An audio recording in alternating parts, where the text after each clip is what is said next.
अस्सलाम वालेकुम first year. आज हमारा लेक्चर नंबर 13 है अखुवत के हवाले से। अखुवत इसके हवाले से हमने बहुत सारी आयात, बहुत सारी अहादीस, बहुत सारे टॉपिक्स में भी इसको पढ़ा और इसका जैसे कि लफ्ज़ी मतलब अखुवत का लफ्ज़ अखुन से मुश्तक है, जिससे निकला है, जिसके मानी भाई के हैं, और अखुवत के मानी जो हैं वो भाई बंदी या भाईचारे के हैं। और ये वो रिश्ता है जो उम्मत मुसलमान में दाखिल होने के बाद इसके तमाम अरकान में कायम हो जाता है। आमतौर पर भाईचारे का रिश्ता जो है वो ख़ानदानी ताल्लुकात की बिना पर कायम होता है, लेकिन अखुवत इस्लामी का ये रिश्ता ऐसा वसी और मुस्तहकम बुनियादों पर वजूद में आता है कि कोई मुसलमान खा दुनिया के किसी भी गोशे में रहता हो, किसी भी रंग नस्ल से ताल्लुक़ रखता हो, कोई भी उसकी ज़ुबान हो, किसी भी तरह के वो कपड़े पहनता हो, किसी भी माहौल में वो रहता हो, लेकिन जब उसने ये कह दिया ला इलाहा इल्लल्लाह मुहम्मदुर रसूलुल्लाह या अशहदु अन ला इलाहा इल्लल्लाह व अशहदु अन्न मुहम्मदन अब्दुहु व रसूलुहु, तो क्या हुआ कि वो एक नस्ल, एक जो कौम है उसके रंग में रंगे। और फिर ऐसे लोगों के लिए अल्लाह ताला ने फरमाया इन्नमल मोमिनूना इख्वातुन, कि बेशक सब मुसलमान आपस में भाई भाई हैं। एक और जगह फरमाया कि मोमिन मर्द और औरतें आपस में एक दूसरे के वली हैं, दोस्त हैं, वो एक दूसरे की मदद करने वाले हैं। और तमाम मुसलमान जो हैं वो रिश्ता क़ुव्वत में परोए हुए हैं। और जब इसीलिए इकबाल ने भी कहा था ना, वो क्या शेर था एक, चुभे कांटा जो काबुल में तो हिंदुस्तान का हर पीरो जवां बेताब हो जाए। तो वही चीज़ है कि जहाँ मर्जी रहते हो, लेकिन वो चूँकि मुसलमान हैं तो इस हवाले से वो सबका मजबूत और अटूट रिश्ता है जो कि टूटने वाला नहीं है। अल्लाह ताला ने फरमाया कि अल्लाह ताला की इस नेमत को याद करो जब तुम एक दूसरे के दुश्मन थे, मगर इसने तुम्हारे दिलों को मोहब्बत और उल्फत के रिश्ते में जोड़ दिया और तुम उसके फजल और करम से भाई भाई बन गए। यह नबी करीम सल्लल्लाहु अलैहि वसल्लम क़यामत से कबल अगर हम अरब का हवाल देखते हैं जो तारीख़ हमें बताती है, तो वहाँ पर क्या था कि तमाम लोग जो हैं वो एक दूसरे के खून के प्यासे थे। हर शख्स जो है वो दूसरे के लिए दुश्मनी और इस तरह की अदावत की उनकी एहसासात जो थे वो रखते थे। जबकि वही जगह थी जिसको अल्लाह के रसूल जब नबी करीम सल्लल्लाहु अलैहि वसल्लम आए तो उन लोगों को दिलों को आपस में ऐसे मिला दिया जैसे वो एक ही माँ बाप के बच्चे हों और उसमें आपस में भाई भाई हों। नबी सल्लल्लाहु अलैहि वसल्लम ने फरमाया मुसलमान मुसलमान का भाई है, ना वो उस पर जुल्म करता है, ना मुसीबतों के हवाले करता है, ना उसे हकीर जानता है। यही जब हज्जतुल विदा के मौके पर आपने फरमाया लोगों मेरी बात सुनो और समझ लो और जान लो कि हर मुसलमान दूसरे मुसलमान का भाई है। सब अहले इस्लाम एक बरादरी हैं। किसी शख्स पर अपने भाई का माल हलाल नहीं जब तक वो अपनी खुशी से ना दे, और एक दूसरे पर जुल्म ना करो। फिर ये भी फरमाया एक जगह कि तमाम मुसलमान जो हैं उनकी बाहमी शफ़क़त और मेहरबानी में तुम अहले ईमान को एक जिस्म की तरह देखोगे कि अगर जिस्म के किसी एक ओज़ एक हिस्से में एक जगह पे दर्द है तो वो तमाम के तमाम जिस्म को बुला लेता है। और वो क्या होता है कि बुखार में पहुँच रहा है। अगर फ़र्ज़ करो आपकी आँख में दर्द है, कान में दर्द है, तो क्या होगा कि आपका पूरा जिस्म बेचैन है और बुखार जो है वो सारी कैफियत सब के सब पूरे जिस्म को बुला लेगा। मुसलमान आपस में एक इमारत की तरह है जिसका एक हिस्सा दूसरे हिस्से को मजबूत करता है। अलमुस्लिमु इमरातुल मुस्लिम, मुसलमान मुसलमान का मिरात आईना है। जिस तरह आईना खामोशी के साथ देखने वाले के तमाम ऐब जाहिर कर देता है, इस तरह एक मुसलमान दूसरे मुसलमान के लिए हमदर्दी के लिए इसके ऐबों को खामोशी के साथ बता देता है ताकि वो इनको दूर कर सके।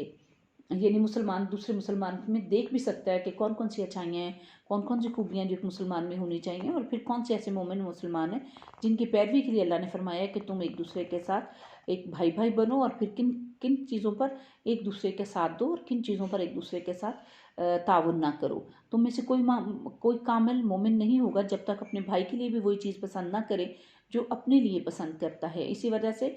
रिश्ता अखुवत को जो हमियत इस्लाम में हासिल है वो बिल्कुल वाज़ेह है। जैसा कि मदीना जब नबी करीम सल्लल्लाहु अलैहि वसल्लम जाते हैं तो तमाम मुसलमान जो थे उनको आपस में एक महाजर एक अंसारी जो थे,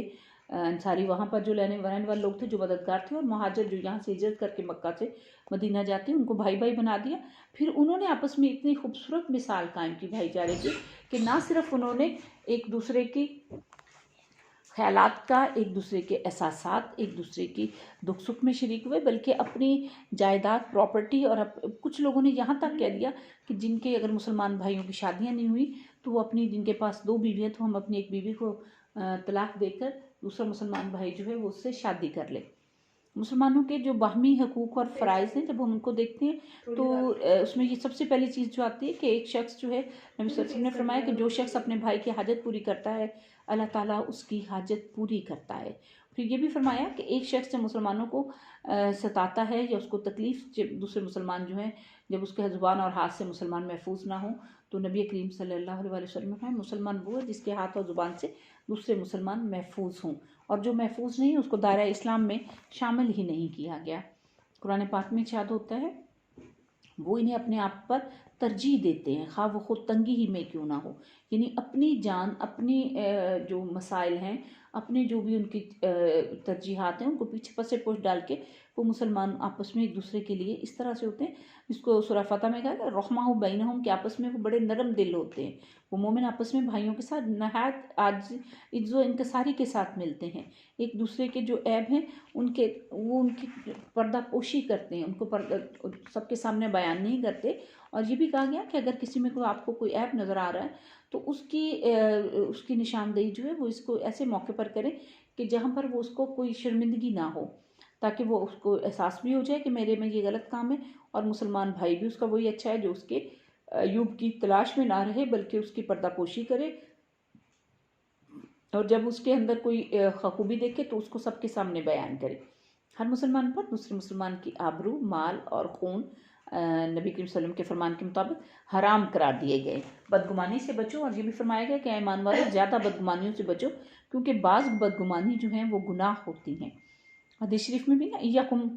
वज़न्ना, कि बदगुमानी से बचो, बेशक बदगुमानी जो है वो सबसे बुरी बात कहा गया, और मोमिन के बारे में अच्छा गुमान रखना चाहिए। और ये भी कुरान पाक में हदीस में आता है कि किसने कुरान में फरमाया कि गिबत को मुर्दा भाई के गोश्त खाने के बराबर करार दिया गया, और एक दूसरे की गिबत ना किया करो, क्योंकि तुम में से कोई भी ये पसंद नहीं करेगा कि अपने मुर्दा भाई का गोश्त खाए, और तुम इसे ज़रूर नापसंद करोगे, यानी कराहत महसूस करोगे। और अगर गिबत करते हो, जो उसके सामने बात करने की हिम्मत नहीं, वो बाद में जब उसके दम मौजूदगी में करते हो तो गोया तुम उसके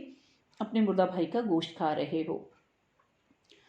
इस्लाम जो है वो दूसरों की पर्दापोशी, दूसरों के लिए दुआए मगफरत, और फिर इसके साथ साथ वातासिमु बिहब्लिल्लाहि जमीअन वला तफर्रकू, और सबसे ये खूबसूरत तरीन आयत कुरान पाक की इस हवाले से कि तुम सब मिलकर अल्लाह की रस्सी को मजबूती से थाम लो, वला तफर्रकू, और तफरके में ना पड़ो, यानी वो जो तफरकाबाजी है कि मैं फ़लाँ फ़िरके से ताल्लुक़ रखता हूँ, मैं फ़लाँ से रखता हूँ, मैं आला हूँ, मैं बरतर हूँ, मैं तुम कमतर हो, ये चीज़ें जो हैं वो इस्लाम इसको पसंद नहीं करता। बल्कि क्या कहा गया कि वतासिम बिहब्लिल्लाह, अल्लाह की रस्सी जो है उसको मजबूती से थाम लो। और अल्लाह की रस्सी कौन सी है? कुरान है, और अल्लाह ने जो अपने नबी अम्बिया भेजे उनको जो तालीमात दी उसके हवाले से अपनी जो है